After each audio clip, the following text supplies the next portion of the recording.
Yun. So ako si Kendrick Ardulay. Ako ay nagtatrabaho sa NTC, National Telecommunications Commission. Ako nga pala si Randy Diona, isang vendors dito sa UP magtataho. Hi, I'm Sam. I'm from Jorn-ish. Hi po, ako po si Merly Bongolan. Kasalukuyang treasurer po sa Samahang UP Manininda sa UP Campus. At dun po yung tindahan namin sa Vincent's Hall. Hello, ako si Ate Vicky sa Arky Vicky. Hello po. Ako po yung dating presidente ng Sama ng Manininda. Edna po.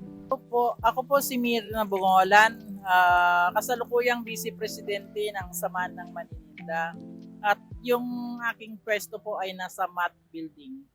Sino po yung mga kasama nyo ngayong Pasko?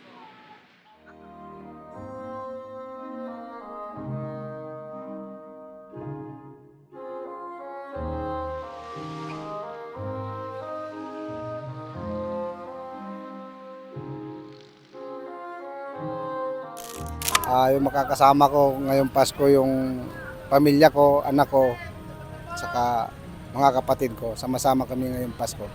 Ako po, since taga dito naman ako sa UP, kadalasan po nandito lang kami at may tinda pa rin. May tinda pa rin po kami. Ako, family pa rin. Tapos uuwi kami ng Bulacan. Ayan, since meron na akong asawa, so lalabas. Meron na akong sariling pamilya. Pero still, ano pa rin, ginagawa namin ng paraan para makasama. So, yung time ng 24, yan, umaga, nandun kami sa aking family, original.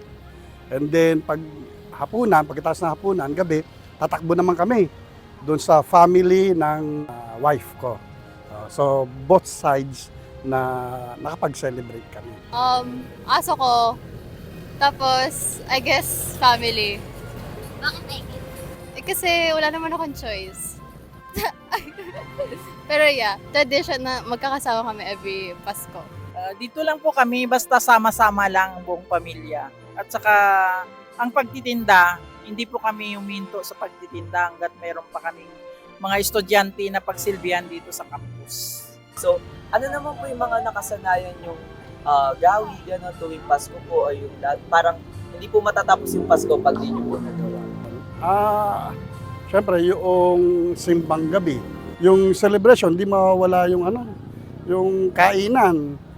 Ang kainan. Siyempre, unang-una, ang pagsa-celebrate sa amin, siyempre, una papasalamat sa Panginoon na nagbigay ng lahat, naging dahilan kung bakit may Pasko. Yung true meaning ng Christmas, yung pagdating ng ating Panginoon, no, para sa kaligtasan.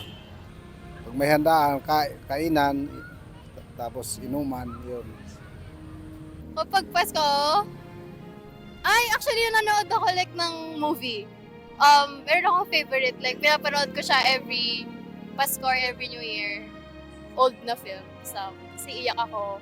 Tapos marirealize ko na life is worth living. Ano yung film? It's a wonderful life. It is a wonderful life. Yun lang. Panoorin nyo. Wala po eh. Wala akong... Sila rin magkakasama. Kami po magkapatid sila.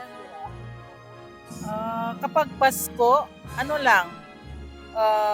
luto lang ng pagsasaluhan ng pagkasyain na lang kung anong meron na may hapag sa buong pamilya. Pinagkakasya na lang namin kasi ang paninda namin ngayon mahina eh. Lalo na mahal ang lahat ng mga bilihin. Binabati ko yung lugar namin sa probinsya ng Masbate sa Del Rosario. Merry Christmas sa inyo lahat dyan. Gusto lang po naming batiin kayo ng maligayang Pasko at manigong bagong taon.